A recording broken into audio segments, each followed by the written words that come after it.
Hello everyone, next question देखो। NCERT mathematics chapter 9 some application of trigonometry class 10th exercise 9.1 question number 8।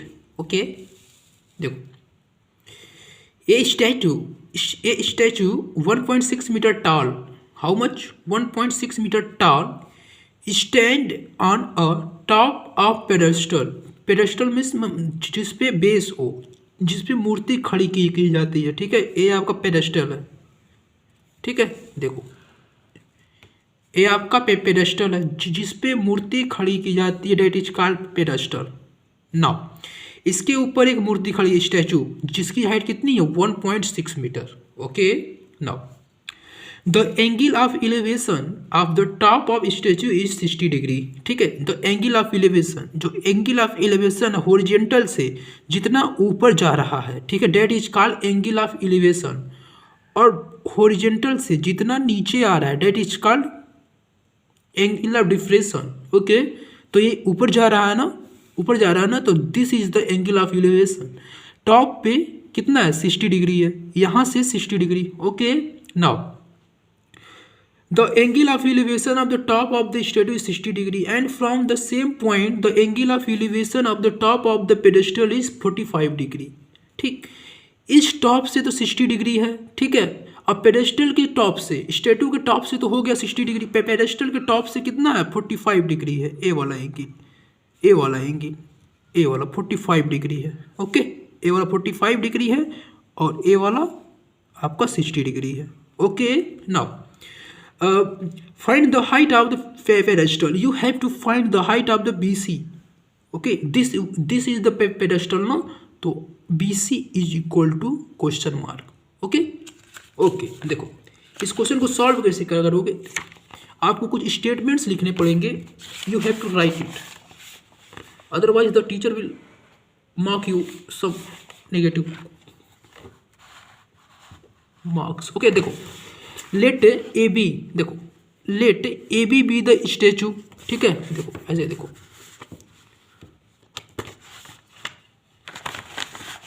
एक minute.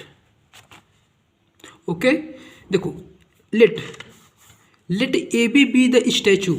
ए B क्या है, एक statue है। ठीक है, जिसकी लंबाई 1.6 मीटर है। B C be the pedestal, B C क्या है, पेडेस्टल है जिसकी लंबाई आपको निकालनी। पेडेस्टल मीन्स जिस पे मूर्ति खड़ी है।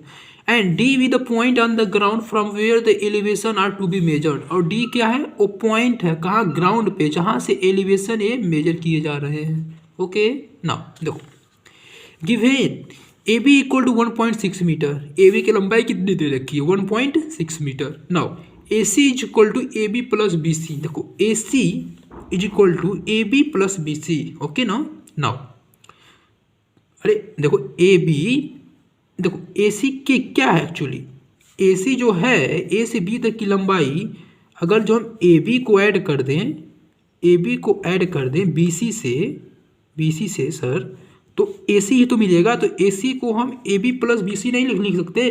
हाँ लिख सकते सर। ओके, देखो B C, you have to find the value of B C. Okay, two angle are given, you can find the angle of side of BC. Now देखो in triangle BCD, BC and D, okay, tan 45, you tan 45 in angle BCD tan 45, यहाँ पे angle कितना बन रहा था 45, तो हमने इसमें tan 45 लगा दिया। tan 45 mean in the sense perpendicular means BC upon CD। देखो BC अपॉन CD या DC। ओके, DC बोलो CD बोलो, दोनों BC अपॉन CD। देखो BC की वैल्यू नहीं पता, CD की वैल्यू भी नहीं पता, लेकिन tan 45 की वैल्यू आपको पता कितनी 1, तो आप यहाँ 1 रख दो। Equal to BC upon CD ये यहाँ आएगा तो मल्टीप्लाई हो जाएगा, यानी CD equal to BC। Equation number first मान लो। ठीक है, CD equal to BC, equation number first. अब देखो in triangle ACD where is ACD। ठीक है, इसमें कौन सा एंगल दे रखा है आपको tan 60। Find the tan 60 means AC upon CD। देखो AC अपॉन DC या CD। ओके, अब AC को आप क्या लिख सकते हो, AB, A से B प्लस B से C। देखो A से B प्लस B से C। Okay, now upon BC, देखो यहाँ से देखो C D and B C या फिर डी सी इसी को बोल दो, कोई दिक्कत नहीं है, D C equal to B C, इसको आप अल्टर चेंज करके बोल देना, नहीं तो कहीं कहीं हम डी सी डी लिखे तो आप कहोगे सर क्या लिखे हो, ठीक है। तो डी सी या सी डी दोनों इक्वल है, ठीक है। तो D C equal to B C, तो आप डी सी की जगह बी सी लिख सकते हो, हाँ सर, इसीलिए हमने लिख दिया। अब इधर जब आओगे तो बी सी का √3 में मल्टीप्लाई हो जाएगा, तो √3 B C equal to A B plus B C, देखो A B plus B C. अब बी सी को एक साइड लेकर आओ, इस बेसी को इधर लेकर आओ, तो √3 बी सी माइनस ये प्लस बी सी, जब इधर आएगा तो minus B C equal to A B, okay. And what is the length of A B, that is 1.6 metre, ठीक है। अब आप ए बी की लंबाई 1.6 मीटर रख सकते हो, ठीक है। तो अभी ए बी रहने दो, ठीक है, रख लेना अभी। अब देखो जब आप यहाँ से बी सी कॉमन लोगे, when you take B C as a common, then you will get √3 - 1, okay. यहाँ √3 बचेगा और यहाँ बी सी जब कुछ है ही नहीं तो 1 कंसीडर करते हैं, तो क्या बचेगा, 1 बचेगा, ठीक है। तो अब यहाँ से बी सी की वैल्यू कितनी आ जाएगी, ए बी पहले ही था राइट हैंड साइड में, अब ये मल्टीप्लाई में था ना, जब इधर आएगा तो ये डिवाइड में हो जाएगा, √3 - 1, ओके। अब ए बी की वैल्यू थी कितनी, 1.6, ठीक है। अब यहाँ रख दो 1.6, ठीक है। जब आप इसको फर्दर सॉल्व करोगे then you will go like this, okay. देखो कैसे sir, B C equal to 1.6 upon √3 - 1, okay. अब देखो इसका रेशनलाइज कर दो, रेशनलाइज इन द सेंस जो न्यूमरेटर का साइन है उसके ऊपर नीचे उसके अपोजिट साइन से मल्टीप्लाई करना होता है। तो न्यूमरेटर में कितना है, √3 - 1 है। अब इसका आप अपोजिट साइन लो, √3 + 1 से ऊपर मल्टीप्लाई करो, √3 + 1 से ऊपर मल्टीप्लाई, क्योंकि इससे कट जाएगा तो कोई फर्क नहीं पड़ेगा, इसीलिए हम इससे अपोजिट साइन से ऊपर नीचे मल्टीप्लाई कर देते हैं। जब आप इसमें मल्टीप्लाई करोगे तो 1.6 इंटू √3 + 1, आप ऐसे इसको छोड़ दो। नीचे देखो, देखो ये क्या है, a - b and a + b, ठीक है।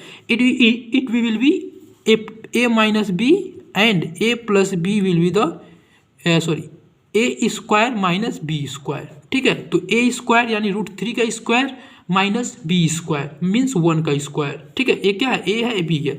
देखो जब भी रूट का स्क्वायर होता है, ठीक है, तो रूट कैंसिल हो जाता है, केवल वो नंबर बचता है। तो √3 का जब स्क्वायर होगा तो केवल वो नंबर बचेगा, यानी 3, और 1 का स्क्वायर होगा तो 1।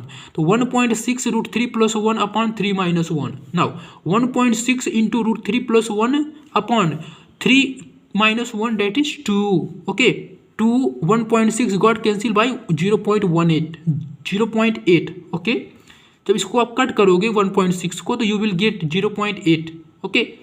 इसको कट कर लोगे ना, हाँ ठीक है, 0.8 √3 + 1 मीटर, ओके, ओके। तो देखो बी सी की लंबाई कितनी आ गई, 0.8 √3 + 1 metre, okay. So therefore the height of the pedestal is 0.8 √3 + 1 metre, okay. This is your right answer, okay. देखो जो आपकी पेडेस्टल की हाइट होगी सर क्या, बी सी, वो कितनी होगी, जो आप 0.8 निकाले हो ना √3 + 1, this will be the right answer, okay. Thank you class.